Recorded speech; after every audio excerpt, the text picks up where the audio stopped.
Hello students, फोनोन्स institute के YouTube channel में आपका स्वागत है। आज की वीडियो में डिस्कस करूंगा जेई मेंस 29 जनवरी शिफ्ट 1 2023 में इलेक्ट्रोस्टैट के इम्पोर्टेंट क्वेश्चंस का डिटेल सॉल्यूशन। नाउ तो क्वेश्चन स्टार्ट करते हैं। A point charge Q1 equal to 4Q is place at origin. देखो, कभी भी इस तरीके से अगर तुमसे बोले कि ओरिजिन में रखा है तो देन डेफिनेटली आपको इसको विजुअलाइज करना, डायग्राम बनाना बहुत इंपॉर्टेंट है। ठीक है। Another point charge Q2 minus Q0 is place at x equal to 12 centimetre. ठीक है।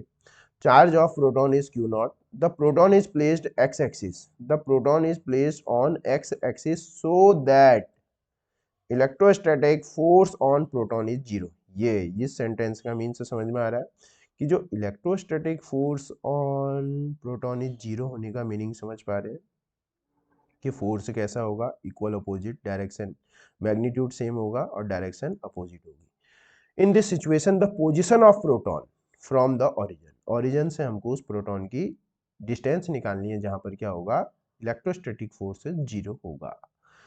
क्वेश्चन समझ में आया? तो देखो, सबसे फर्स्ट हम इस क्वेश्चन को कैसे बनाते हैं। ये हो गया हमारे पास, ये ओरिजिन O हो गया। इस ओरिजिन में हमने एक Q1 equal to 4Q charge हमने यहाँ पर रख दिया है।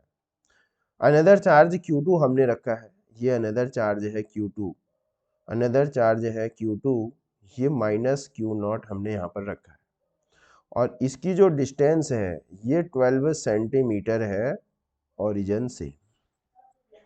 तो अब हमसे ये पूछ रहा है कि कहाँ मैं इस प्रोटॉन को कहाँ पर रखूं, इलेक्ट्रोस्टैटिक फोर्स क्या हो जाएगा, जीरो हो जाएगा। ठीक है। तो ये क्वेश्चन है, तो हम इस प्रोटॉन को हम कहाँ कहाँ रख सकते हैं। तो देखो, या तो मैं इस प्रोटॉन को कहीं इनके इन दोनों चार्जेस के बीच में रख सकता हूँ, या कहाँ रख सकता हूँ, यहाँ रख सकता हूँ। अगर प्रोटॉन को मैं क्या करूंगा, 4Q, इसको नाम दे देता हूँ P पॉइंट और इसको Q रख देता हूँ।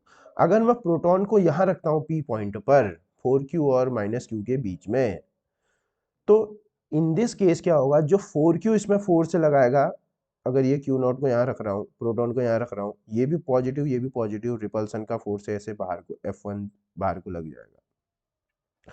सिमिलरली हमको बहुत अच्छे से पता है माइनस की वजह से जो फोर्स की डायरेक्शन होती है वो टूवर्ड्स होती है। कैसे होती है, टूवर्ड्स। तो Q2 भी इस प्रोटॉन पर फोर्स लगाएगा due to nature of attracting. ये जो F2 होगा, ये जो F2 होगा वो भी क्या होगा, इधर ही को होगा। तो एट पॉइंट P पर कभी फोर्स जीरो नहीं हो सकता है। यहाँ जो फोर्स होगा वो क्या हो जाएगा, इंक्रीज हो जाएगा, जीरो तो नहीं होने वाला है, because these forces are acting on the same direction.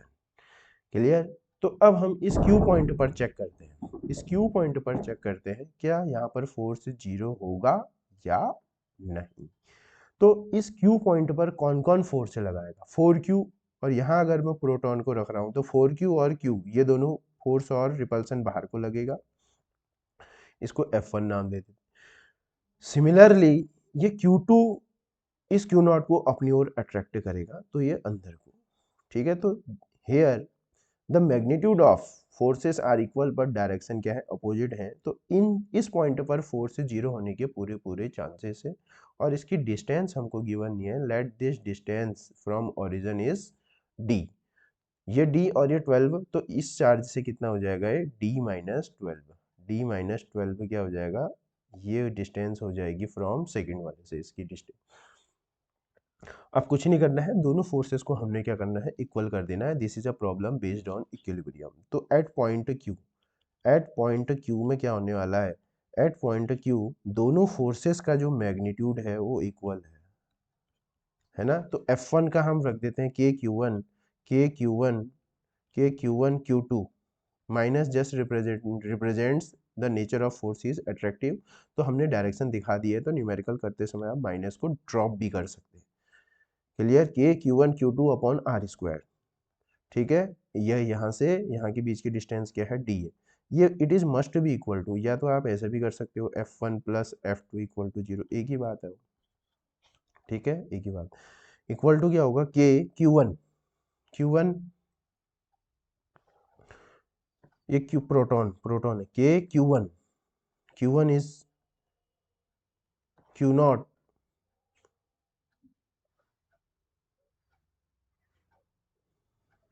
And another charge के Q1 पहले इसने, और सेकेंड चार्ज इज के Q0, यहाँ दोनों प्रोटॉन, माइनस साइन ड्रॉप कर दे रहे अपॉन D-12 का होल स्क्वायर, D-12 का होल स्क्वायर। क्लियर, D-12 का क्या हो जाएगा, होल स्क्वायर। इन दोनों के बीच में फोर्स बोलेंगे तो क्या होगा, इसमें कौन कौन फोर्स लगाएगा, के Q1 4Q और Q0, 4Q और Q0 अपॉन आर स्क्वायर। ठीक, और यहाँ क्या फोर्स लगाएगा, Q0 इंटू ये Q0 और ये Q0 अपॉन आर स्क्वायर।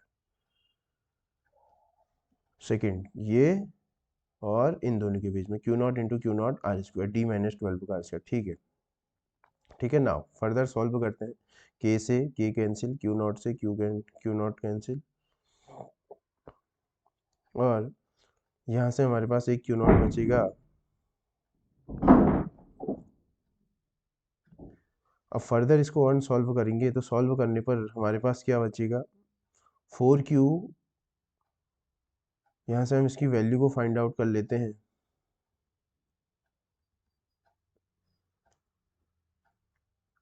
यहाँ पर हमारे पास बच रहा है 4Q upon 4Q upon d square equal to 1 upon D-12 का होल स्क्वायर, D-12 का whole square. Q1 equal to 4Q0 होगा बेटे, है ना, ये क्वेश्चन में यहाँ पर मिस प्रिंट हो रहा है, ये Q0 होना चाहिए। क्लियर, ये क्या होगा, ये क्वेश्चन में मिस प्रिंट है, ये Q0 होगा इधर पे, ये Q0, ये भी Q0, तो ये Q0 से ये Q0 भी ऐसे कैंसिल हो जाएगा। ठीक है, क्वेश्चन में थोड़ा मिसप्रिंट है तो उसको भी Q0 होना पड़ेगा। क्लियर, तो यहाँ से अगर हम क्या करते हैं, फर्दर अगर हम यहाँ से सॉल्व करेंगे तो यहाँ से अगर हम 4D-12 का whole square equal to d square, अगर हम यहाँ से करते हैं डी स्क्वायर अपॉन D-12 का अगर होल स्क्वायर करते हैं तो ये 4 आ जाएगा। अगर हम इसका स्क्वायर रूट लेते हैं तो D/D-12 इक्वल टू 2 हो जाएगा। तो अगर हम फर्दर इसे मल्टीप्लाई करेंगे तो D इक्वल टू 2D-24 हो जाएगा, D-2D इक्वल टू -24 सेंटीमीटर। तो D इक्वल टू हमारे पास क्या आ जाएगा, 24 सेंटीमीटर आ जाएगा। D इक्वल टू क्या आ जाएगा, 24 सेंटीमीटर। D इक्वल टू, ये D क्या है, ये कहाँ से है, पूरा पूरा बोलेंगे, फ्रॉम ओरिजिन। ये कहाँ है, फ्रॉम ओरिजिन से इतनी डिस्टेंस पर क्या होगा, जो फोर्स होगा इन दोनों के बीच में वो 0 होगा। क्लियर, तो यही हमसे पूछ रहा है क्वेश्चन में। ध्यान देंगे क्वेश्चन में ये क्या है, हमारे पास ये Q0 है, Q1 इक्वल टू 4Q0। ठीक है, तो ये जो हमारे पास जो करेक्ट आंसर आएगा, करेक्ट आंसर कितना आ रहा है इस क्वेश्चन का, हमारे पास 24 is the correct answer of this question. Clear, तो 24 is the correct answer of this question. Generally this is based on the concept of equilibrium. Equilibrium में हम क्या करते हैं, जिस भी पॉइंट पर हमको फोर्स से निकालना होता है, जीरो करना होता है, उस पॉइंट पर हम टोटल फोर्स से लिखते हैं और उसको जीरो के इक्वल रख देते हैं, तो हमको क्या मिल जाता है, रिक्वायर्ड आंसर मिल जाएगा। क्लियर, तो मोस्ट इंपॉर्टेंट क्वेश्चन।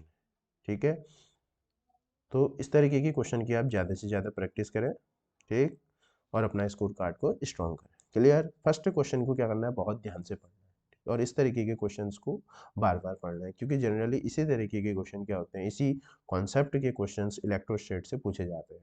ठीक है, तो इस वीडियो में इतना ही, थैंक यू।